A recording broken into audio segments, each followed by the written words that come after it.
तो आदाब, नमस्कार, गुड इवनिंग, सत श्री अकाल। एक बार फिर आप तमाम लोगों का स्वागत है क्राइम तक की कहानी के इस एपिसोड में। उम्मीद है पूरी फैमिली अच्छी होगी। कुछ वक्त पहले की बात है, दिल्ली के बुराड़ी इलाके से एक खौफनाक खबर आई थी, आप सभी ने सुनी होगी। और उस जगह पे मैं लगातार कई दिनों तक था।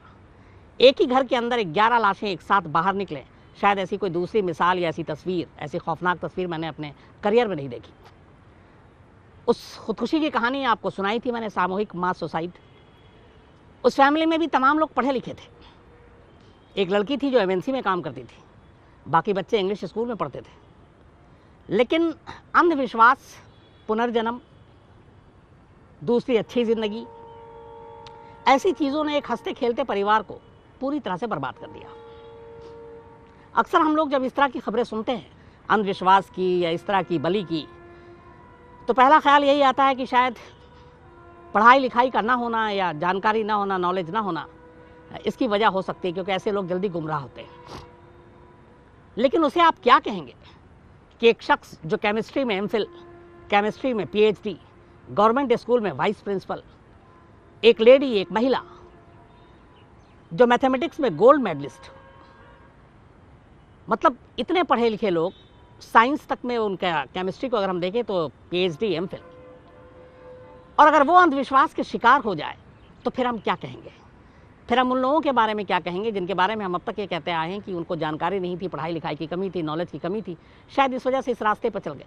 लेकिन जब ऐसे लोग gold medallist, PhD, MPhil holder science subject में, वो अगर अंधविश्वास के शिकार होते हैं तो फिर सोचने पर मजबूर हो जाते हैं।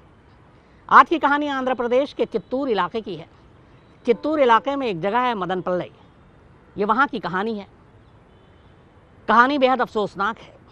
वाकया संडे का है, पिछला जो संडे गुजरा है। संडे की रात को करीब 8, साढ़े 8 बजे के करीब इस घर में रहने वाले, जो घर के ओनर, एक स्कूल में वाइस प्रिंसिपल, डॉक्टर वी पुरुषोत्तम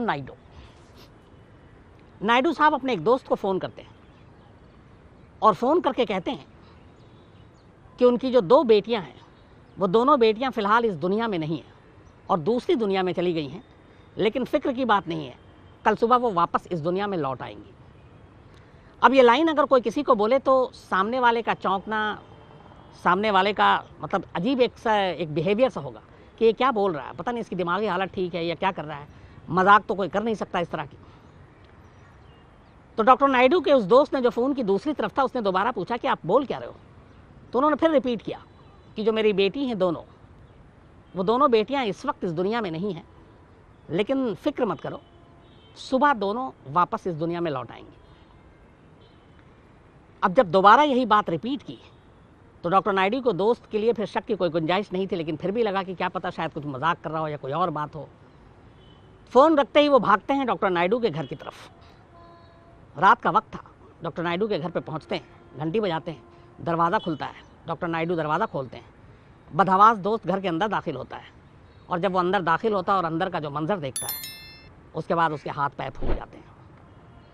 डॉक्टर नायडू ने सच कहा था। घर के पूजा रूम में डॉक्टर नायडू की जो बड़ी बेटी थी, उसकी लाश पड़ी थी, और एक थोड़ी दूर पे उसी कमरे, पूजा घर से, उनकी छोटी बेटी, उसकी लाश पड़ी थी। लाश की हालत देखकर कोई भी डर जाता। छोटी बेटी के माथे पर त्रिशूल घुसा हुआ था, बड़ी बेटी का सर किसी वजनी चीज़ से कुचला गया था, छोटी बेटी के मुंह में एक पीतल का छोटा सा कलश जो होता है वो तक डाला गया था। कपड़े थे नहीं बदन पर, लाल रंग के कुछ कपड़े आसपास पड़े हुए थे। पूजा घर और उसके आसपास चारों तरफ पूजा की तमाम सामग्री बिखरी पड़ी थी। अजीब सी अंदर एक मतलब स्मेल सी आ रही थी और ऐसा लग रहा था कि पता नहीं इस घर में क्या कुछ हो रहा है, इस कमरे में क्या कुछ हो रहा है। 2 जवान बेटियों की लाश घर में खून से लथपथ पड़ी हुई है, लेकिन उन बेटियों के दोनों माँ बाप, डॉक्टर नायडू और उनकी पत्नी पद्मजा, उनको देखकर ज़रा सा भी एहसास ही नहीं हो रहा है कि उनकी 2 बेटियां, 2 ही औलाद थीं और दोनों इस दुनिया में नहीं हैं।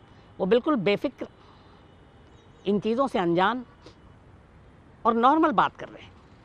डॉक्टर नायडू अपने दोस्त जो बदहवास है ये सारी चीज़ें देख कर फिर कहते हैं कि परेशान मत हो, ये दोनों अभी दूसरी दुनिया में गई हैं, आज कलयुग की आखिरी रात है, कल सुबह से सतयुग शुरू हो जाएगा और ये दोनों वापस लौट आएंगी और इसके बाद इनकी ज़िंदगी बड़ी अच्छी होगी, गुलजार होगी। तो इसलिए कोई टेंशन और तनाव की बात नहीं है। लेकिन डॉक्टर नायडू का दोस्त ये सारी चीज़ें देखकर, अपने दोस्त और उनकी पत्नी की बातें सुनकर और ज़्यादा बदहवास हो जाता है। वो डरने लगता है।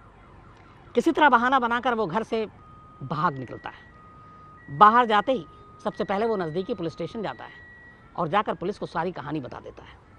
पुलिस जब ये कहानी सुनती है तो पुलिस को भी यकीन नहीं होता, लेकिन सामने एक चश्मदीद खड़ा है। वो घर में 2 लाश होने की बात कर रहा है। इसके बाद पुलिस की टीम फ़ौरन डॉक्टर नायडू के घर के लिए निकल पड़ती है। दोबारा उस घर की घंटी बजती है। डॉक्टर नायडू दरवाज़ा खोलते हैं, लेकिन पुलिस को देखकर वो कहते हैं कि आप हमें अभी डिस्टर्ब ना करें, आप जाएं और सुबह आएँ। अब पुलिस तो पुलिस है। उसने पहले उन दोनों की हालत देखी। डॉक्टर नायडू के दोस्त ने उनकी जहनी दिमागी हालत के बारे में भी बता रखी थी। तो किसी तरह पुलिस ने हैंडल किया और बोला हमें अंदर दाखिल होने दीजिए। अब पुलिस की पूरी टीम अंदर दाखिल हो गई। सामने का मंजर देखकर अब पुलिस की बारी थी, चौंकने की भी, घबराने की भी। इस बीच में उधर पुलिस को जब पद्मजा ने देखा, डॉक्टर नायडू की वाइफ ने, तो उन पुलिस वालों पे बरस पड़ी, जो कि सारे पुलिस वाले जूते पहनकर वहाँ आए। तो उन्होंने कहा कि आपको शर्म नहीं आती? यहाँ पे पूजा पाठ चल रहा है, यहाँ पे बहुत सारी क्रियाएँ हो रही हैं और आप लोग जूता पहनकर इस जगह को अपवित्र करने यहाँ आ गए। उनकी बातें सुनकर पुलिस वाले को और अजीब लगा, लेकिन खैर फिर पुलिस को अपना काम करना था। पुलिस ने पूछा कि ये क्या है? डॉक्टर नायडू ने वही बात दोहराई जो उन्होंने अपने दोस्त से कही थी। उन्होंने कहा मेरी दोनों बेटियां इस वक्त दूसरी दुनिया में हैं, लेकिन सुबह लौट आएंगी, क्योंकि कल सुबह से सतयुग शुरू हो रहा है। अब पुलिस और कानून ये चीज़ों को तो मानती नहीं है, लेकिन पुलिस को उन दोनों को, हस्बैंड वाइफ को हैंडल करना भी बड़ा उस वक्त मुश्किल काम था, क्योंकि उनकी जो दिमागी हालत, जिस तरीके की बातें कर रहे थे, बड़बड़ा रहे थे, वो लग ही नहीं रहा था कि इस दुनिया में और इस दुनिया के कानून, इस दुनिया के इंसान, इन सारी चीज़ों से उनको कोई मतलब है। किसी तरह समझा बुझाकर पुलिस अब उनको अपने साथ पुलिस स्टेशन ले जाना चाह रही है, क्योंकि उन्हें गिरफ्तार भी करना है। तो जब वो उन्हें अपने साथ चलने के लिए कहती है तो दोनों मना कर देते हैं। पुलिस बहुत मुश्किल से समझाती है, तो दोनों माँ बाप एक चीज़ कहते हैं पुलिस से, कहते हैं कि ठीक है, आप हमें एक रात की मोहलत दे दीजिए, बस आज की रात की। उस वक्त लगभग 9-10 तो बज ही चुका था, और सुबह होते ही जैसे ही सूरज की किरणें आएंगी, मेरी दोनों बेटियां जिंदा हो जाएंगी। उसके बाद आप जो कहेंगे हम करेंगे। अब पूरी रात पुलिस उनके कहने पे घर के अंदर इंतज़ार तो कर नहीं सकती थी, लिहाजा फिर पुलिस ने थोड़ी सख्ती दिखाई और दोनों माँ बाप को अपने साथ गिरफ्तार कर पुलिस स्टेशन ले गई। फॉरेंसिक टीम आई, उसके बाद लाश को पोस्टमार्टम के लिए भेजा गया। पूरे घर की तलाशी ली गई और अब पुलिस ने अपना इन्वेस्टिगेशन शुरू किया। जब तफ्तीश शुरू हुई तो पड़ोसियों से शुरू हुई, जो कि उस घर के अंदर सिर्फ 4 लोग थे, हस्बैंड वाइफ और उनकी 2 बेटियां, जिनकी उम्र 27 साल और 22 साल थी। तो अब जब पुलिस ने पड़ोसियों से पूछताछ शुरू की तो पता चला कि पिछले 3 दिनों से इस घर के अंदर से कोई बाहर निकला ही नहीं है। 3 दिनों से इस घर के दरवाजे बंद हैं। 3 दिनों से इस घर में जो हमेशा मेड काम करने के लिए आती थी वो भी नहीं आ रही है। और इन घर के लोगों के बर्ताव और बिहेवियर बिल्कुल अजीब सा था। वो वैसे भी जब घर से बाहर निकलते थे तो पड़ोसियों से बहुत कम बात करते थे, हालांकि बहुत ही पढ़े लिखे लोग। लेकिन 3 दिन से इन लोगों का बाहर न निकलना और 3 दिनों तक घर का मेड को ना आना वहाँ पे, ये चीज़ें फिर पुलिस को और परेशान करती हैं। अब पुलिस उस मेड को तलाशती है और मेड से पूछताछ करती है। तब मेड बताती है कि 3 दिन पहले उसे कह दिया गया था कि अगले 3 दिन तक हमारे घर में विशेष पूजा है, ख़ास पूजा है, इसलिए अब आप जो है मत आना जब तक कि हम बुलाए नहीं हैं, और 3 दिन के बाद आना। किस दिन से आना? मंडे से आना। और ये वारदात थी सैटरडे की। उसके बाद घर के अंदर रखे हुए सामान पर जब पुलिस की नज़र पड़ी तो पता चला कि 3 दिन से लगातार इस घर के अंदर पूजा हो रहा है, क्योंकि हवन सामग्री और बाकी सारी सामग्री, पूजा की जो सामग्री होती वो बहुत बड़ी तादाद में उस घर के अंदर में रखी हुई थी। अब पुलिस ने सारी जब पूछताछ की, उसके बाद सारी इन्वेस्टिगेशन हुई, तो जो कहानी सामने आई वो ये पता चला कि डॉक्टर नायडू और पद्मजा, जैसा मैंने आपको शुरू में बताया कि डॉक्टर नायडू एक गवर्नमेंट कॉलेज में वाइस प्रिंसिपल, उनकी वाइफ पद्मजा मैथमेटिक्स में गोल्ड मेडलिस्ट और एक प्राइवेट स्कूल में वो प्रिंसिपल, और उनकी 2 बेटियां थीं। एक का नाम आलेखा और दूसरे का नाम साई। पूरा नाम उसका दूसरी बच्ची का दिव्या। आलेखा की उम्र 27 साल और साई दिव्या की उम्र 22 साल। आलेखा ने भोपाल से पोस्ट ग्रेजुएट किया और दिव्या जो थी वो ग्रेजुएशन करने के बाद music director, renowned music director A.R. Rahman के म्यूज़िक इंस्टीट्यूट से पढ़ाई कर रही थी। तो इस घर के लोग न सिर्फ पढ़े लिखे बल्कि आर्ट एंड कल्चर, संस्कृति, म्यूजिक, इन सब के भी फैन। अब सवाल है कि जब केमिस्ट्री में पीएचडी, मैथमेटिक्स में गोल्ड मेडलिस्ट, बड़ी बेटी पोस्ट ग्रेजुएट, छोटी बेटी ग्रेजुएट प्लस म्यूज़िक इंडस्ट्री में अपनी कदम बढ़ाने की कोशिश में लगी हुई, ए आर रहमान जैसे ऑस्कर विनर म्यूज़िक डायरेक्टर के इंस्टीट्यूट से पढ़ाई कर रही है, संगीत सीख रही है, तो ऐसे लोगों के घर में इस तरह की अंधवास की चीज़ों ने एंट्री ली कैसे? ये पुलिस के लिए एक बड़ा सवाल था। उसके बाद जब सारी तफ्तीश शुरू हुई तो पता चला कि ये पूरा परिवार मार्च से पहले तक बिल्कुल ठीक था, बल्कि एक बार दिव्या ने खुदकुशी की कोशिश की थी पुनर्जन्म के लालच में। तब इन्हीं माँ बाप ने और बड़ी बहन ने उसे रोका था और बचा भी लिया था। मार्च में जब लॉकडाउन हुआ तो दोनों बेटियां भोपाल से और दूसरी मुंबई में थी, वापस चित्तूर पहुंच गई और घर पे ही रहने लगी। लॉकडाउन सभी ने झेला, सब चीज़ें बंद थी, तो ये लोग भी घर में थे, आंध्रा में ही थे। इस दौरान में माँ बाप का झुकाव और रुझान अचानक कुछ अंधविश्वास के रास्ते पर, धार्मिक चीज़ों पर ज़्यादा होने लगा और उसका असर उनकी दोनों बेटियों पर भी पड़ा। आलेखा ने कई ऐसे इंस्टाग्राम पे पोस्ट डाले जो बड़े अजीब और अटपटे थे। उसके एक पोस्ट में लिखा था, Shiva is back, Shiva is coming back, Shiva वापस आ रहे हैं। एक पोस्ट में था कि ये जो कोरोना फैला है ये चीन की वजह से नहीं फैला, बल्कि जो शिव जी है उनकी बालों से ये कोरोना निकला है। कुछ में यह है कि बस वेट फॉर गुड डेज, कलयुग खत्म होने वाला, सतयुग आने वाला है। तो ये सारे पोस्ट, अब माँ बाप की बात तक तो समझ में आती है, लेकिन बेटियां भी इस तरीके की पोस्ट कर रही हैं जो मतलब एक पढ़े लिखे ऐसे लोगों से उस तरह की उम्मीद नहीं की जा सकती। तो कहीं ना कहीं ये भी पता चला कि ये कुछ ना कुछ अंधविश्वास का शिकार पूरा परिवार था। तो जब सारी फैमिली की हिस्ट्री खंगाल ली, सारे पड़ोसियों से पूछताछ हो गई, तो अब ये हुआ कि ये सब कुछ क्यों और कैसे हुआ। अब पूरे सवाल का जवाब डॉक्टर नायडू और उनकी पत्नी पद्मजा ही दे सकती थी, और उनका बिहेवियर पुलिस के सामने, पुलिस कस्टडी में बिल्कुल अजीब सा। पुलिस भी घबराई हुई थी। जो साइकेट्रिस्ट और बाकी लोग हैं उनको बुलाया गया, उनके ज़रिए उनके दिमाग को पढ़ने की कोशिश की गई कि उनके अंदर है क्या। और सारी चीज़ें करने के बाद जो चीज़ें सामने आई वो यही कहानी थी कि डॉक्टर नायडू और ख़ासतौर पर पद्मजा उनकी पत्नी, उनको ये यकीन था कि जो पिछला संडे गुजरा है लास्ट, उस संडे को कलयुग का लास्ट है और मंडे से सतयुग शुरू होगा सुबह। तो उन्होंने कहानी ये बताई कि घर में 3 दिन की पूजा रखी गई, विशेष पूजा, इस कलयुग के खात्मे और सतयुग के आने की वजह से। और पूजे के आखिरी दिन संडे की शाम को सबसे पहले छोटी बेटी दिव्या ने अपनी बड़ी बहन आलेखा से कहा कि वो उसे मार दे, क्योंकि सुबह उसे पुनर्जन्म लेना है और सतयुग में जन्म लेना है। तो दिव्या ने जब ये कहा तो आलेखा ने त्रिशूल उठाया और उसके सर में घोंप दिया और उसके मुंह में कलश भी डाला, एक तांबे का, और उसकी लाश वहीं पे पड़ी मिली। दिव्या की मौत के बाद अब आलेखा ने अपनी मां पद्मजा से कहा कि दिव्या की ख्वाहिश तो मैंने पूरी कर दी, अब आप मेरी ख्वाहिश पूरी कर दो, अब आप मुझे मारो ताकि मैं बहन के साथ अपनी दोबारा जन्म ले सकूं। इसके बाद पद्मजा ने डंबल से, जो घर में रखा हुआ था, आलेखा के सर पे वार किया और गहरी चोट लगी। उसके बाद आलेखा की मौत हो गई। इन दोनों की मौत के बाद काफ़ी देर तक दोनों माँ बाप उसी घर में, उसी लाश के इर्द गिर्द, उसी पूजा रूम में बैठे रहे और अपनी तरह का पता नहीं कौन सा मंत्रोच्चार करते रहे।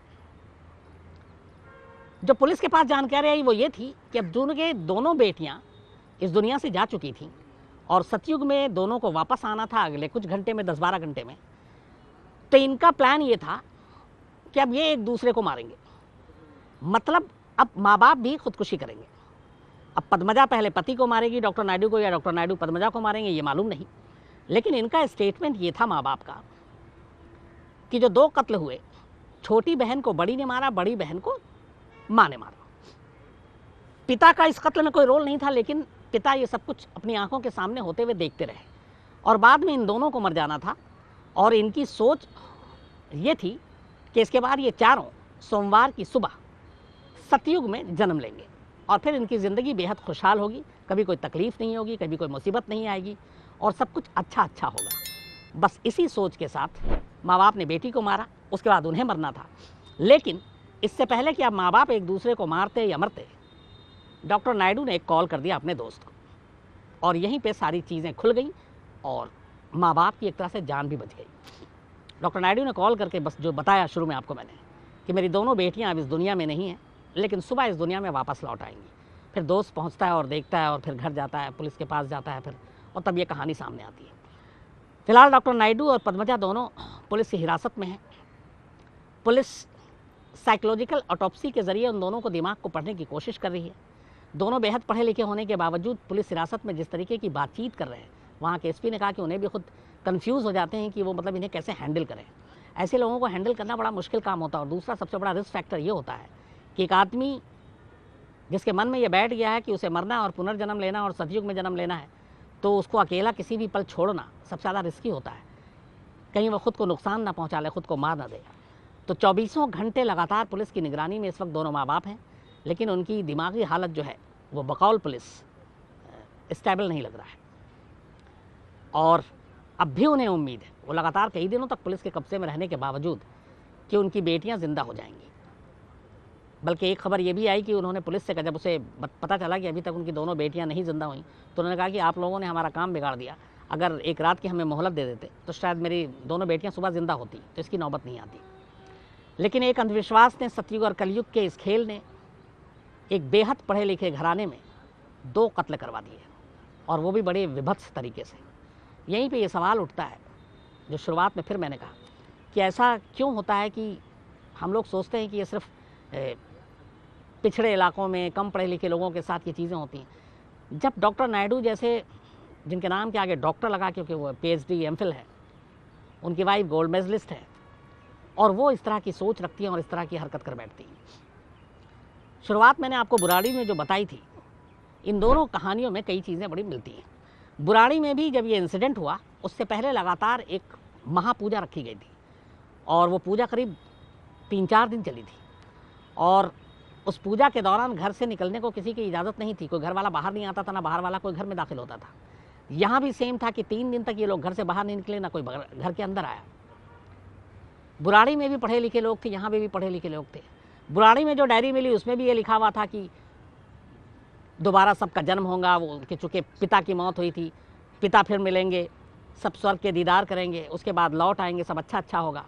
और यहाँ भी ये था कि अभी मरेंगे, ये कलयुग है, और सुबह सतयुग के साथ ही हम दोबारा पैदा हो जाएंगे, सब कुछ अच्छा अच्छा होगा। वहाँ पे भी लगातार पूजा की गई लंबी। बुराड़ी में भी यही चीज़ें थी। बुराड़ी में भी तमाम पढ़े लिखे लोग थे, यहाँ पे भी तमाम पढ़े लिखे लोग थे। तो ये चीज़ें कई बार डराती हैं और कई बार सोचने पे मजबूर कर देती हैं कि आखिर ये अंधविश्वास और ऐसी चीज़ें ये जन्म कहाँ से लेती हैं। ऊपर वाला ना करे कि ऐसा किसी परिवार के साथ हो, लेकिन ये पहला केस नहीं और शायद आखिरी भी ना हो, क्योंकि और भी ऐसे बहुत सारे केस हैं। राजस्थान में भी ऐसे हुए थे जहाँ पे एक परिवार के 6 लोगों ने एक साथ सामूहिक खुदकुशी की थी। लेकिन दोबारा जिंदा होने की चाह में ज़िंदगी को यूँ छीन लेना, ये बेवकूफ़ी के अलावा और कोई चीज़ हो नहीं सकती है। तो एक बहुत ही अफसोसनाक और अजीब कहानी थी ये लास्ट संडे की। इसको मैं पिछले 2-3 दिनों से आपको सुनाने की कोशिश कर रहा था, लेकिन बीच में किसान रैली और फिर बाकी चीज़ें आ रही थी। तो बस अफसोस होता है ऐसी कहानियों को सुनकर। तो आज कहानी में इतना ही। आपसे फिर कल मुलाकात होगी किसी नई कहानी के साथ। तब तक अपना ख्याल रखिएगा। Thank you very much.